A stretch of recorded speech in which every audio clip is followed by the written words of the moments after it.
മമ്മൂട്ടിയോടൊപ്പം gene Paul Lal. Nitish Sahadev ചിത്രം ഇന്ന് ആരംഭിക്കും. മമ്മൂട്ടി നായകനായി നിതീഷ് സഹദേവ് സംവിധാനം ചെയ്യുന്ന ചിത്രത്തിന് ഇന്ന് കാരക്കുടിയിൽ ചിത്രീകരണം ആരംഭിക്കും. മഞ്ഞുമൽ ബോയ്സിലും ബാലനിലും ശ്രദ്ധേയ വേഷങ്ങൾ അവതരിപ്പിച്ച സംവിധായകനും നടനുമായ ജീൻ പോൾ ലാൽ ഇതാദ്യമായി മമ്മൂട്ടിയോടൊപ്പം അഭിനയിക്കുന്നു. ചിത്രത്തിൽ നിർണായക വേഷത്തിലാണ് ജീൻ പോൾ ലാൽ അവതരിപ്പിക്കുന്നത്.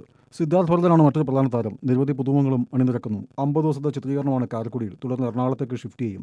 മമ്മൂട്ടി കമ്പനി നിർമ്മിക്കുന്ന ചിത്രത്തിന് സംവിധായകൻ നിതീഷ് സഹദേവും അനുരാജ് ഗോപിയും ചേർന്നാണ് രചന നിർവഹിക്കുന്നത്. ക്യാമറ ജിംഷി ഖാലിദ്, സംഗീതം വിഷ്ണു വിജയ്, പ്രൊഡക്ഷൻ കൺട്രോളർ അരോമ മോഹൻ. ധനുഷിനോടൊപ്പം അഭിനയിക്കുന്ന തമിഴ് ചിത്രമായ ഓം പൂർത്തിയാക്കിയ ശേഷം മമ്മൂട്ടി ആഗസ്റ്റ് ആദ്യവാരം മുതൽ ചിത്രത്തിൽ അഭിനയിച്ചു തുടങ്ങും. നിതീഷ് സഹദേവ് ചിത്രത്തിന് 100 ദിവസത്തെ ചിത്രീകരണമാണ് പ്ലാൻ ചെയ്യുന്നത്.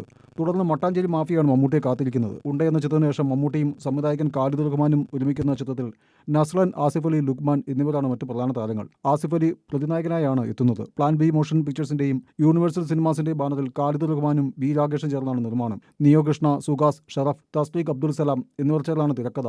ജിംഷി ഖാലിദ് ഛായാഗ്രഹണം നിർവഹിക്കുന്നു. സംഗീതം Rex Vijayan. Sound design Vishnu Govind. Editing Noufal Abdulla.